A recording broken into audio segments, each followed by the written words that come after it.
Jauh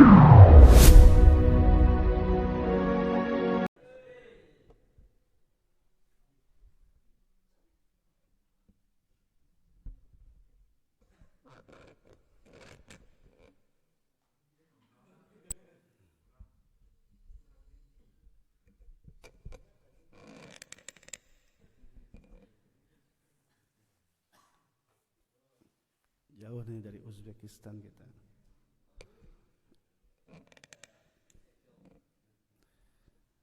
Bismillahirrahmanirrahim. Assalamualaikum warahmatullahi wabarakatuh. Alhamdulillahi wa kafa wassalatu wassalamu ala nabiyyina al-mustafa. Asyhadu an la ilaha illallah wahdahu la syarika lah wa asyhadu anna Muhammadan abduhu wa rasuluh. Ahli sidqi wal wafa. Subhanaka la ilma lana illa ma 'allamtana innaka antal alimul hakim. Rabbi ishrah li sadri wa yassir li amri wahlul 'uqdatam min lisani yafqahu qawli. Rekan-rekan yang insyaallah dirahmati oleh Allah Subhanahu wa taala, tidak bosan selalu kita bersyukur kepada Allah atas limpahan nikmat yang Allah berikan kepada kita, terutama nikmat iman, ya. Semoga Allah senantiasa menjaga iman kita sampai kita dipanggil oleh Allah Subhanahu wa taala. Kemudian yang kedua, bersalawat kita kepada Nabi kita Muhammad, kepada beliau. Semoga senantiasa berharap kita memberikan syafaat kepada kita semuanya insyaallah. Rekan-rekan sekalian, pada pagi hari ini melanjutkan kitab Nasaihul Ibad. Tadi malam kita membahas tentang keutamaan Sya'ban. Semoga Allah senantiasa memaksimalkan persiapan-persiapan kita semuanya untuk memasuki bulan Ramadan. Tentu kita hidup itu bukan mencari ideal, ya. Kadang-kadang ideal itu tidak mudah, ya. Tapi yang kita upayakan adalah terus berada di dalam kebaikan itu saja. Karena membanding-bandingkan orang pun susah gitu, ya. Masing-masing punya kapasitas sendiri-sendiri. Ada orang yang sanggup melakukan ibadah dalam jumlah yang tidak sedikit, misalkan, ya, dia paginya atau siangnya dia berpuasa, malamnya dia sholat malam, sehingga para ulama mengatakan, ya, malamnya mereka seperti, atau malamnya mereka banyak menghidupkan dengan ibadah kepada Allah Subhanahu wa taala. Siangnya menahan lapar, ya.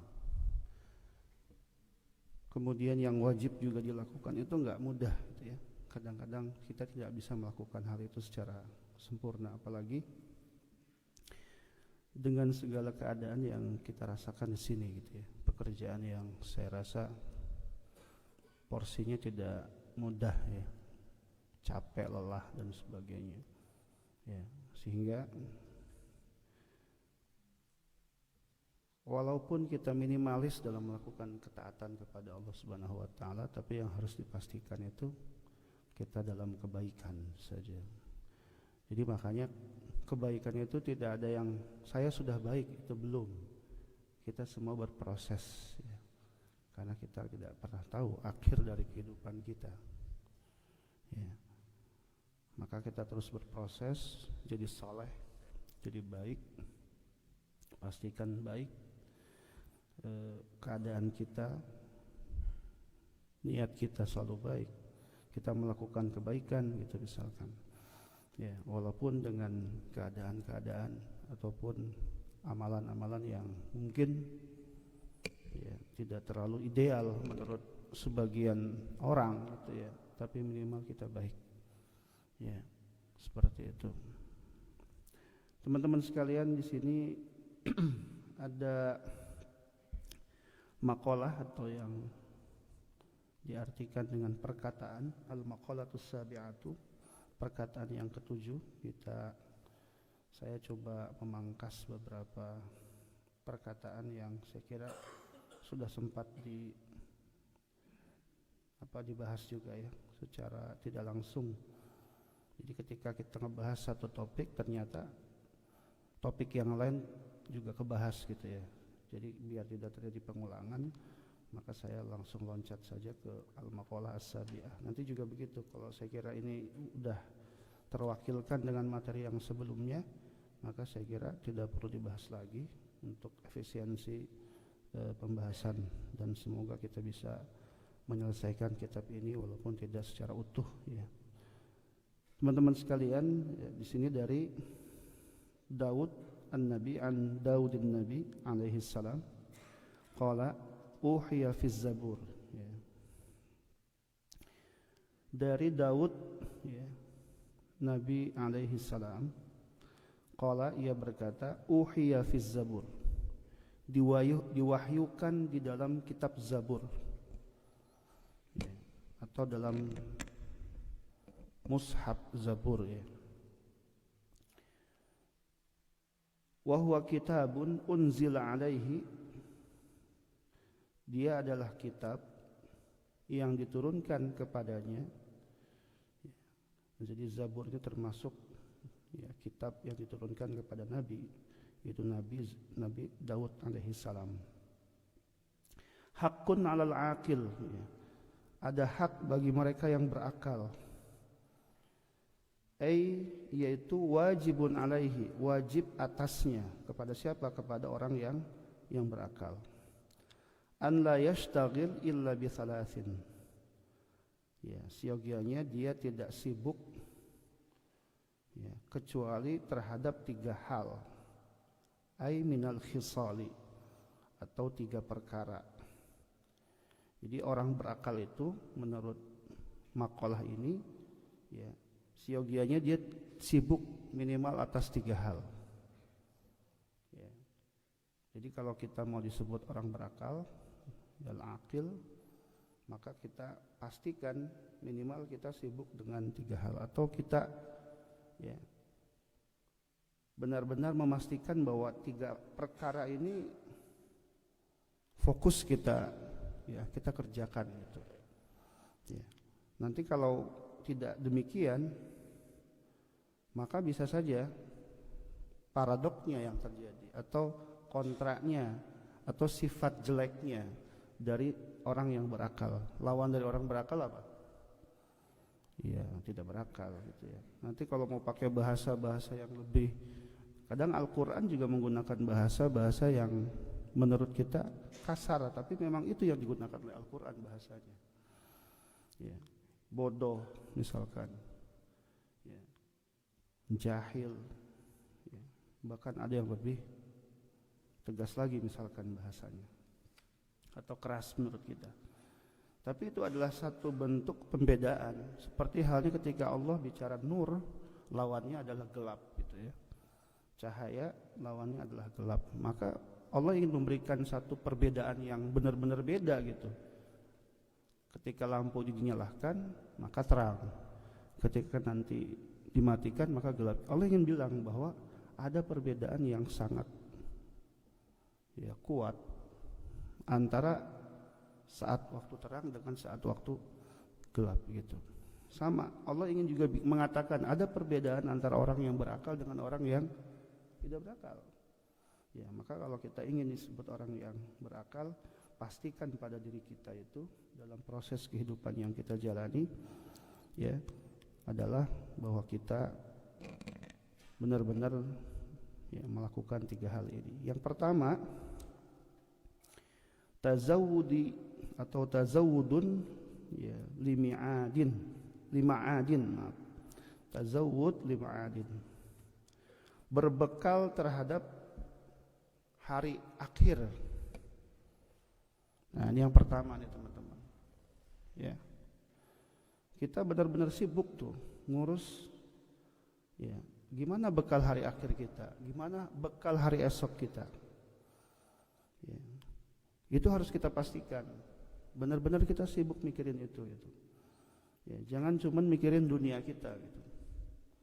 Ya, yang padahal waktu kita tinggal di dunia itu hanya sebentar gitu ya, dibandingkan hidup kita di akhirat. Bahkan Al-Quran menyebutkan bahwa kehidupan kita di akhirat itu kekal. Jadi nanti kalau sudah meninggal itu nggak bisa kita bilang balik lagi gitu, ya. Atau ketika kita sudah dipanggil oleh Allah Subhanahu Wa Taala, ya kita nggak bisa, ya.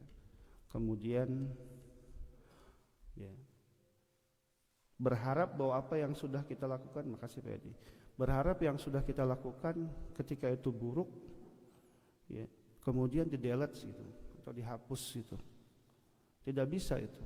Ya. Semua akan dipertanggungjawabkan di hadapan Allah Subhanahu Wa Taala.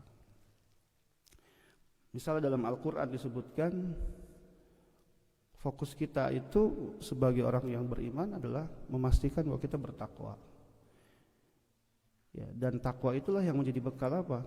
Takwa itu yang menjadi bekal kita untuk ya menempuh hidup akhirat nantinya.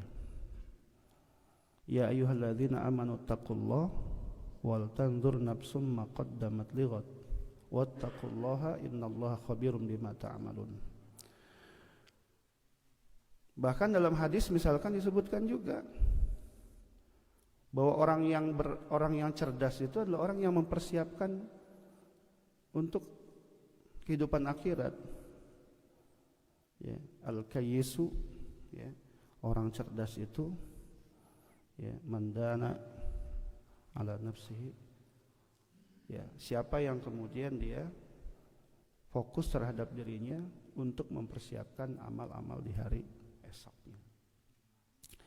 Jadi ternyata kecerdasan dalam persepsi Al-Quran dan hadis misalkan itu tidak selalu ya hal-hal yang sifatnya kemampuan, ability seseorang, ya kapasitas seseorang yang hubungannya dengan materi misalkan, ya walaupun itu tidak bisa dipisahkan dalam kehidupan itu, ya tapi ternyata dalam hadis ataupun dalam Al-Quran orang kemudian dianggap berakal itu ketika dia ya, itu memastikan bahwa kehidupan akhiratnya itu diperhatikan gitu, ya amal-amalan untuk akhiratnya diperhatikan.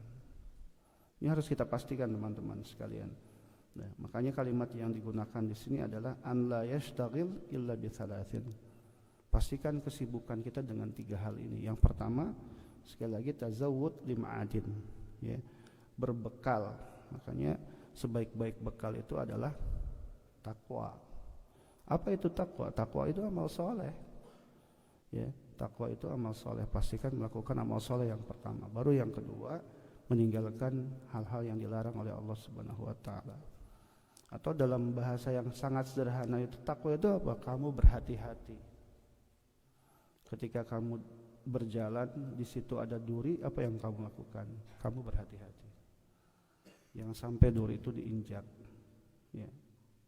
Jangan sampai duri itu melukai kita. Begitulah hidup. Ya, hidup itu enggak selalu ya bertabur bunga, ya. Hidup itu enggak selalu indah seperti yang kita bayangkan, tapi ada keadaan-keadaan yang tidak indah yang itu harus kita siap juga memikulnya. Di sini dijelaskan ya bagaimana seseorang itu berbekal dengan hari akhirnya, ya seperti yang tadi saya sampaikan dalam hadis dalam Al-Qur'an, li akhiratihi bi ada'il a'mal as-salihah. Ya. Di atas kayaknya masih banyak, diturunin aja semuanya. Padahal nggak dimakan ini. Ya teman-teman sekalian, bagaimana kita ya, berbekal? Yang pertama sekali lagi berbekal untuk urusan akhirat kita. Baru kita disebut berakal. Ini hak kita terhadap akal kita sebenarnya. Ya, hak kita terhadap akal kita. Ya. Bagaimana li akhiratihi bi adail a'mal as-salihah? Untuk urusan akhirat kita itu adalah dengan melakukan amal-amal soleh, udah itu.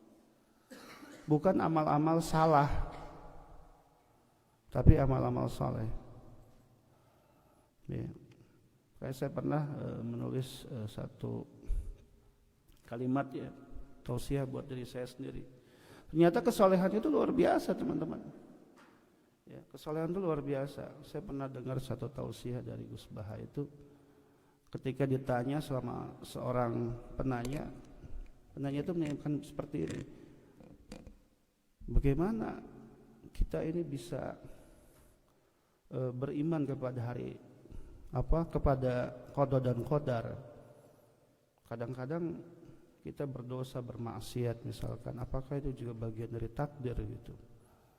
Ini kan perkataan menyeleneh gitu ya. Ya, enggak mungkin kita melakukan dosa itu adalah takdir dari Allah Subhanahu wa taala 100%, karena pada dasarnya manusia juga bisa memilih gitu ya.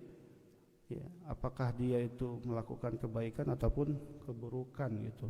Kita tuh bisa memilih untuk hal-hal yang bisa kita pilih. Makanya dalam takdir itu ada yang mukhayyar, ada yang musayyar. Itu sesuatu yang nggak bisa kita memilih tapi dipilihkan oleh Allah Subhanahu wa taala.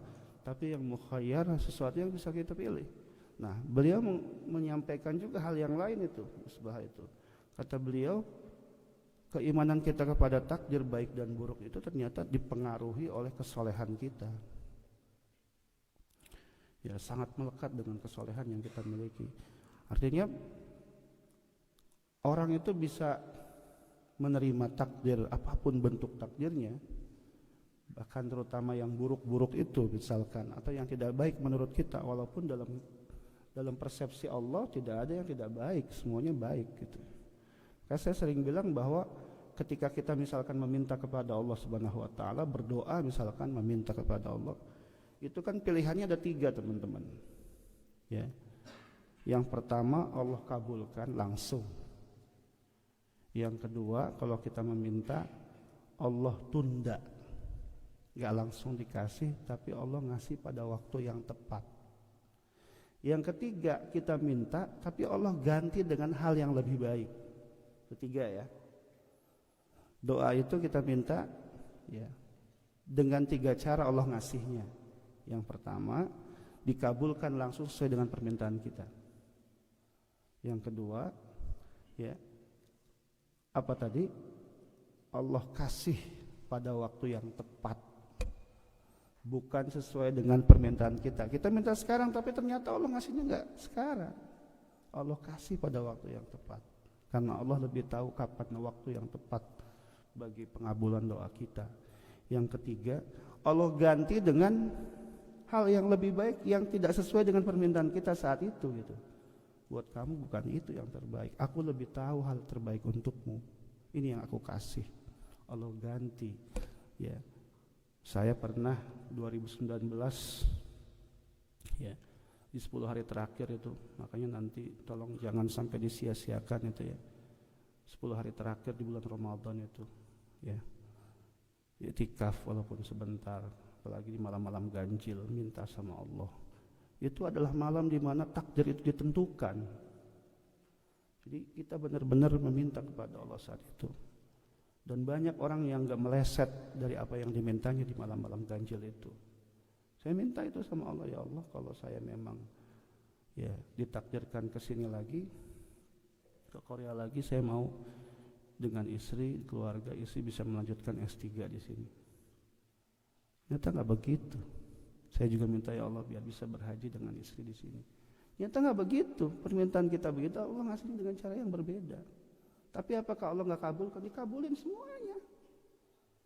Saya datang ke sini bisa pergi haji. Ya, semoga juga minta doa dari teman-teman. Ya, ini lagi proses melanjutkan S3. Jadi semuanya dikasih sama Allah. Ya, makanya apa yang kita pikirkan, apa yang kita batinin itu baik, itu Allah kasih semuanya. Apalagi kalau kita meminta kepada Allah. Makanya kalimat yang keluar itu harusnya kalimat-kalimat positif gitu. Ya, karena semua adalah doa. Gitu. Ya, teman-teman sekalian. Jadi kembali pada ini topik ya.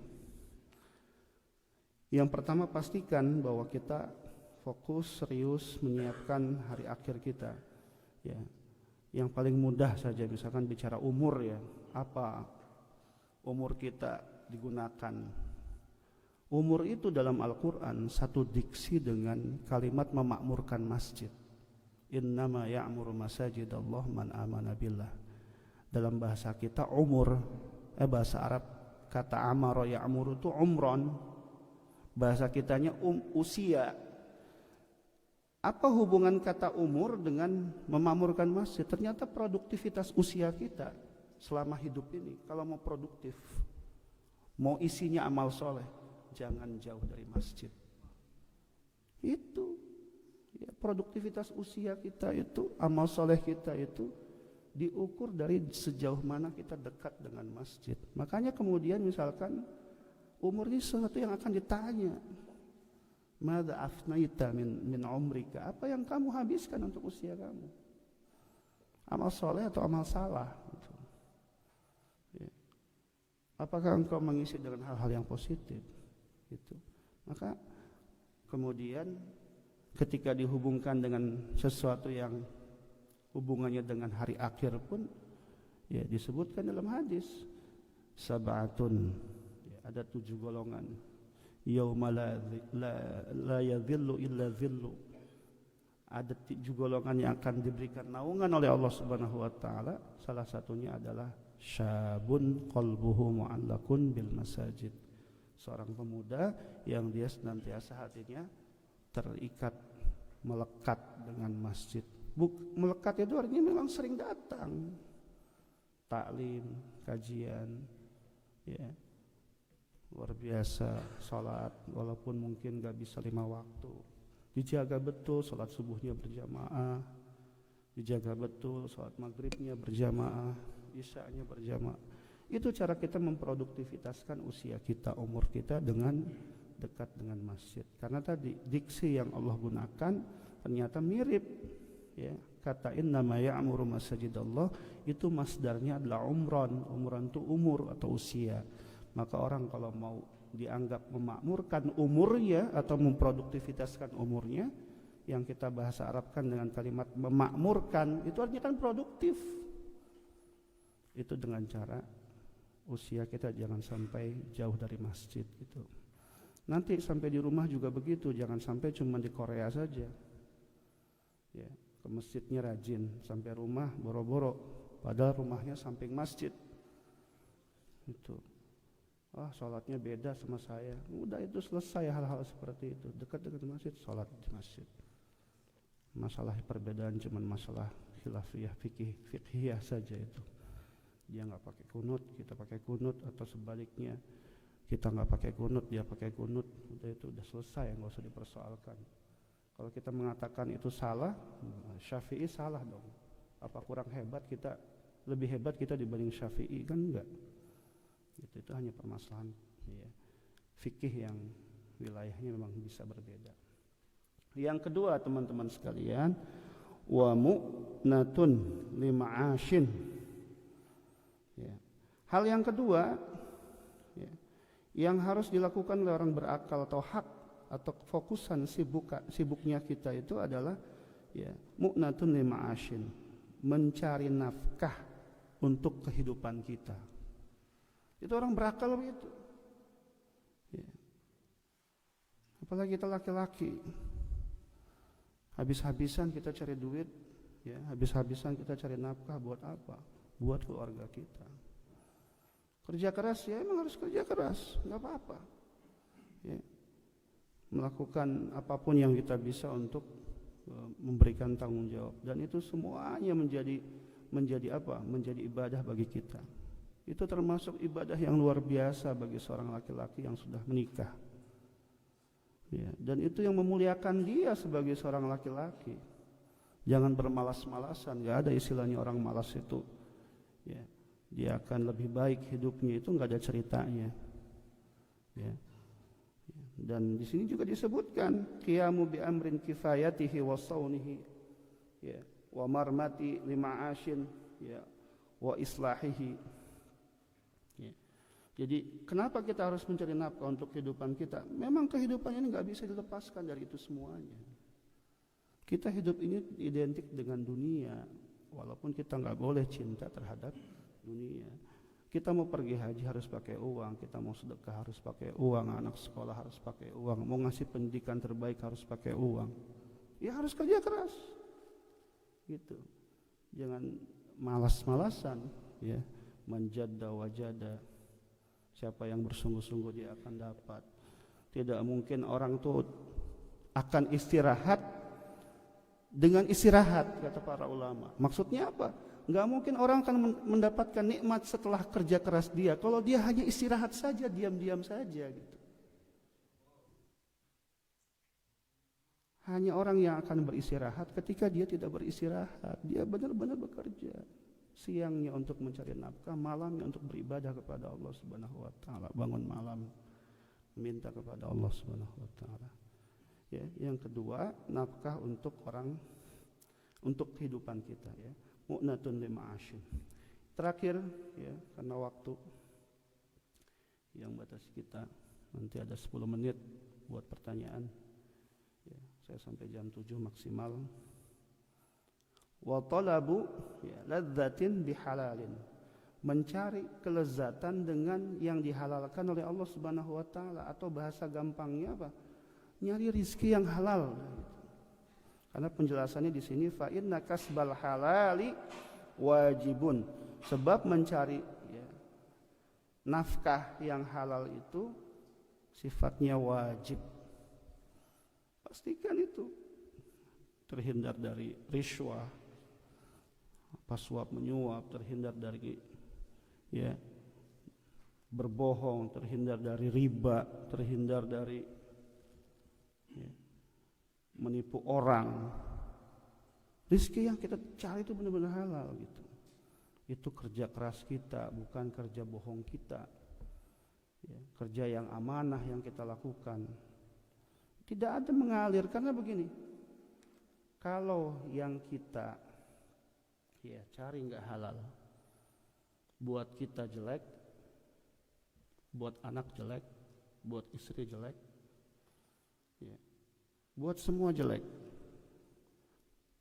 Kalau kita saja berdoa nggak dikabulkan lantaran ada makanan atau ada, ya, hasil dari kerja kita yang tidak halal, ya, maka kemudian anak kita pun mendapatkan dampaknya, nggak soleh dia.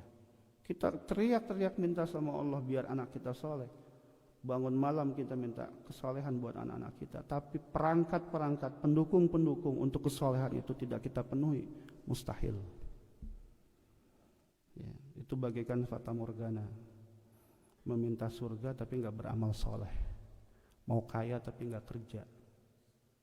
Ya. Mau anak kita soleh tapi kita orang tuanya nggak soleh, itu mustahil. Fata morgana namanya, melakukan satu kebaikan tapi kita nggak akan pernah sampai kepada kebaikan yang kita mau tuju, lantaran, ya, kita tidak memenuhi segala syarat-syarat untuk mencapai kebaikan itu.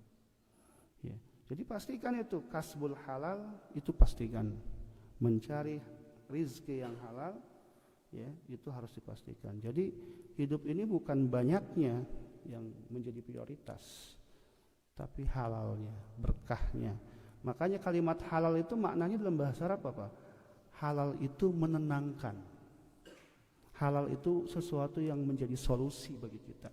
Kata halal itu dari kata halla yahillu hillan. Makanya dalam bahasa kita tuh di Indonesia halal bihalal. Padahal itu bukan bahasa Arab, ya.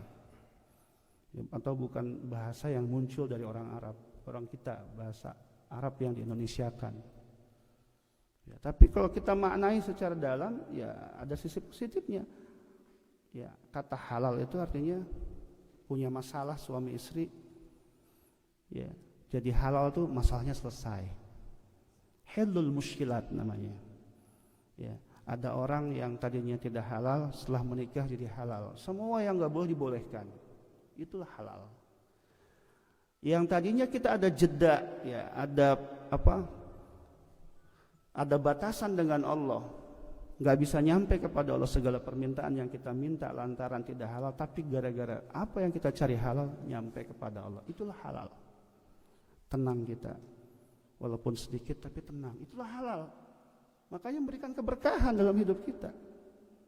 Ya, kalau dia pada badan kita menjadi sehat, itu berkah namanya. Ya, kalau ada pada keluarga kita, anak kita menjadi soleh, istri kita menjadi soleh, itulah berkah. Gitu.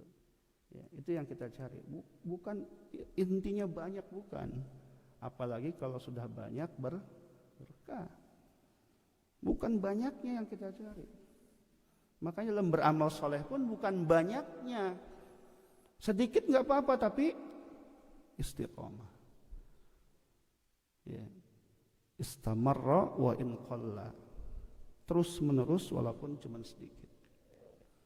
Ya, daripada ya habis sholat tahajud 11 rakaat badan langsung sakit-sakit, besoknya nggak kerja, sholat subuhnya kesiangan, aduh. Ya, itu jangan sampai, dikit tapi terus. Ya, insyaallah. Itu saja teman-teman yang dapat saya sampaikan. Semoga tidak bermanfaat. Oh salah ya, semoga bermanfaat. Ya, semoga bermanfaat. Ya, semoga jadi kebaikan buat saya pribadi terutama. Ya. Silahkan jika ada yang ingin ditanyakan, ada sisa waktu ya sampai 10 menit ke depan, 7:07. Ya.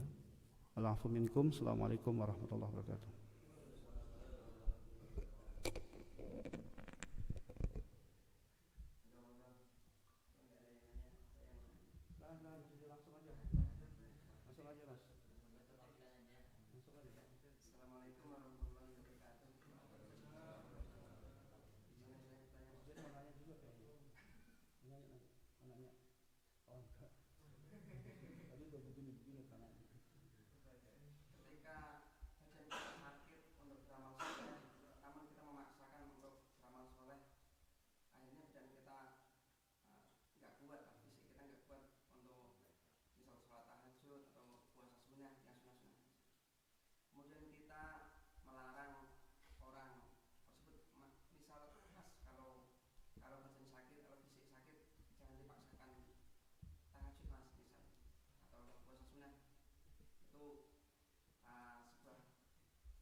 Ada itu sahabat itu dicurhatin ya sama istrinya kepada Rasulullah.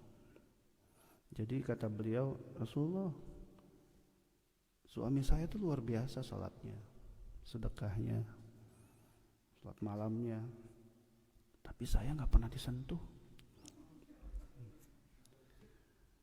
Ya. Inna li badanika 'alaika haqqan.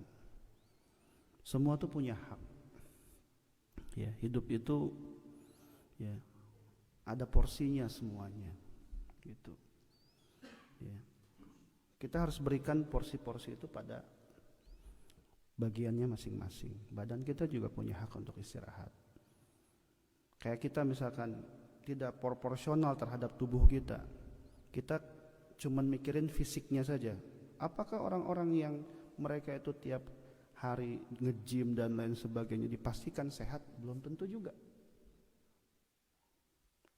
Karena ada sisi di dalam yang ini menjadi sisi vital yang harus diperhatikan. Rohani itu penting. Ya, banyak kok ada juga orang yang dia nge-gymnya segala macam, ternyata ada orang yang dia nggak nge-gym, biasa aja olahraganya, usianya panjang nggak pernah sakit. Ini bukan cerita bohong, banyak di kampung kita seperti itu. Bersih hatinya, ibadahnya rajin. Jadi sampai dia juga misalkan akalnya diperhatikan. Ini kan tiga hal yang harus diperhatikan semuanya. Maka porsi itu harus diberikan semuanya, Mas Budi. Ya, pastikan dia mendapatkan hak semuanya. Ya, seperti akal kita. Teman-teman kalau tidak dipakai nih, lama-lama tumpul. Baca gitu. Jangan cuman belajar dengan mendengar saja. Ini fungsi mendengarnya kita pakai, fungsi membacanya apa? melihatnya kita pakai, tapi membacanya dengan kemudian membuat akal kita jadi lebih berfungsi, itu juga harus dilakukan. Salah satunya membaca Al-Quran. Al-Quran itu juga bisa membuat akal kita itu baik, roh kita juga baik, bahkan fisik juga baik. Makanya luar biasa Al-Quran ketika menyebut sifat terhadap Al-Quran itu sendiri. Al-Quran itu sifatnya apa? Syifa'un, obat. Dawaun, kenapa Allah nggak menggunakan kata dawa pada obat yang sifatnya kayak generik, misalkan obat-obat itu kalimat yang digunakan dawa misalkan, tapi ini menggunakan kata syifa. Karena kalau dawa bisa sembuh bisa enggak, tapi kalau syifa pasti sembuh. Ada orang yang cuma baca Quran sembuh penyakitnya. Kalau Allah mau takdirkan itu, kenapa nggak bisa? Ya, di Mas Budi ya harus pastikan itu. Kalau memang ternyata fisik kita nggak memungkinkan melakukan ibadah-ibadah sunnah, nggak usah dipaksakan, nggak apa-apa. Melakukan hal yang kita bisa, gara-gara fisik kita itu memang tidak memungkinkan untuk melakukan hal tersebut. Kita mengatakan kepada orang jangan dipaksakan, nggak apa-apa juga, kalimat itu benar. Ya, daripada dipaksakan nanti kamu malah sakit gitu ya. Daripada kalau dipaksakan ya malah membuat kamu nggak melakukan ibadah yang wajib misalkan. Toh dalam agama saja orang yang nggak bisa puasa gara-gara sakit bisa nggak puasa kan. Orang yang mau puasa wajib gara-gara sakit dia bisa nggak berpuasa gitu. Ada rukhsah gitu. Agama kita ini sangat mudah, gampang ya. Jadi nggak ada salahnya ya mengatakan hal itu. Tinggal cara kita menyampaikannya secara baik saja gitu ya. Ya. Maka sekali lagi pastikan semua mendapatkan porsinya dengan baik. Itu saja Pak.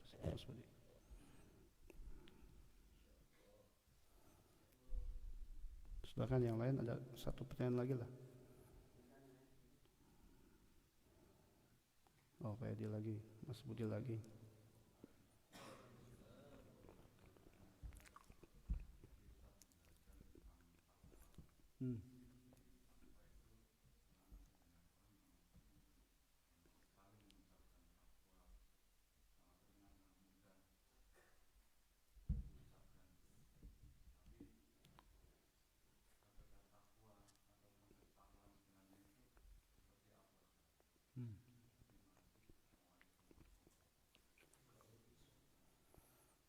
Iya. Takwa itu kan definisinya banyak ya. Salah satunya kan yang sering kita dengar itu menjalankan perintah, meninggalkan larangan. Itu yang disebut dengan haqqa tuqatih itu ya. Takwa yang sebenar-benarnya. Ya sudah, pastikan saja Pak bahwa perintah itu adalah hal yang wajib kita lakukan. Makanya sampai orang berhaji saja bekal terbaik itu bukan harta. Saya mau bilang, saya nggak ada persiapan mau haji, nggak ada. Tapi ternyata Allah juga mudahkan. Ya, bahkan teman saya cerita begini, ada orang tuh, ya sholatnya nggak bagus, tapi mungkin dalam hatinya udah ada niatan mau baik, mau berubah, pergi haji dia atau umroh dia. Jadi sebenarnya itu keinginan untuk melakukan kebaikan itu atau hidayah itu memang ya kalau Allah sudah berikan taufik kepada seseorang itu udah nggak ada yang bisa untuk melarangnya, menghalang-halanginya. Ya. Jadi kalau sederhananya atau kalau bisa ideal dua hal ini kita lakukan bersama gitu. Dalam waktu yang bersamaan saat kita melakukan hal yang diperintahkan, kita juga meninggalkan yang dilarang. Itu idealnya seperti itu ya. Tapi kalaupun perintah yang banyak itu kadang-kadang gak bisa kita lakukan secara ideal misalkan ya, pastikan juga kita gak melakukan dosa, itu aja Pak ya. Udahlah kita gak usah keren-kerenan lah, kita memang susah untuk keren gitu ya. Ya udah, untuk luar biasa tuh susah lah ya. Benar gak Mas Budi? Benar ya, kerja aja udah lumayan capek gitu. Sholat paling juga berapa menit setiap hari. Setiap hari berapa menit kita sholat kan?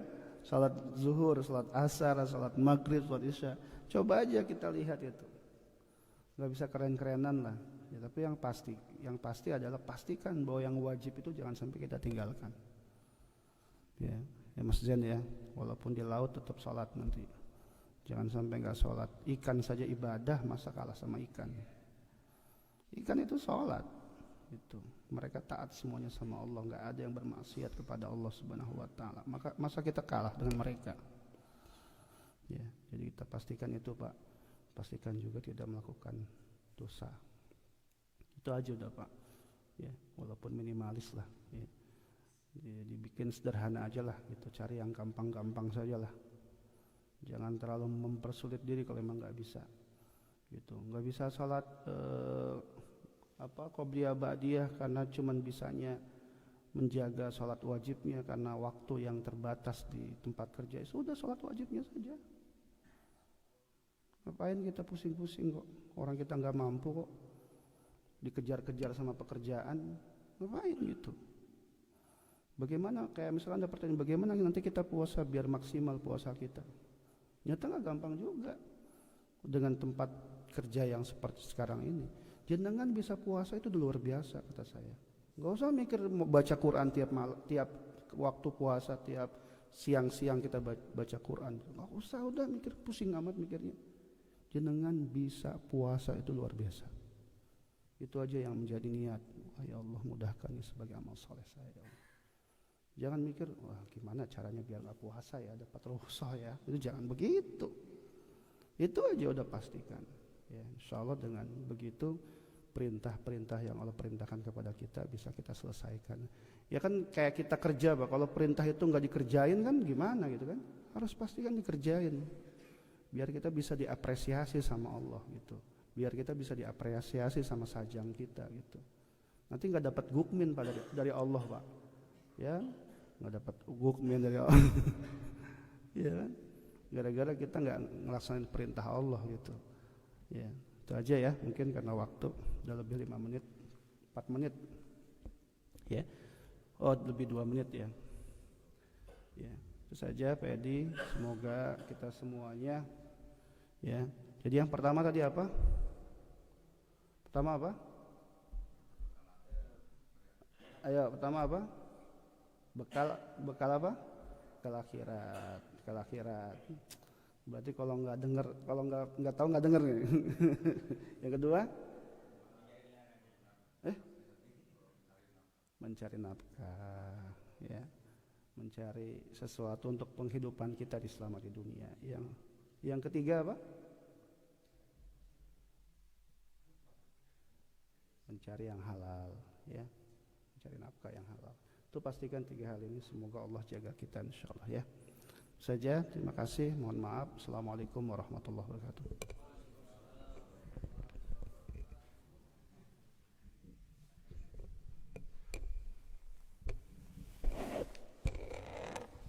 Jazakallah khairan Pak Ustadz atas ilmunya. Semoga apa yang disampaikan oleh Pak Ustadz bermanfaat bagi kita di dunia dan di akhirat.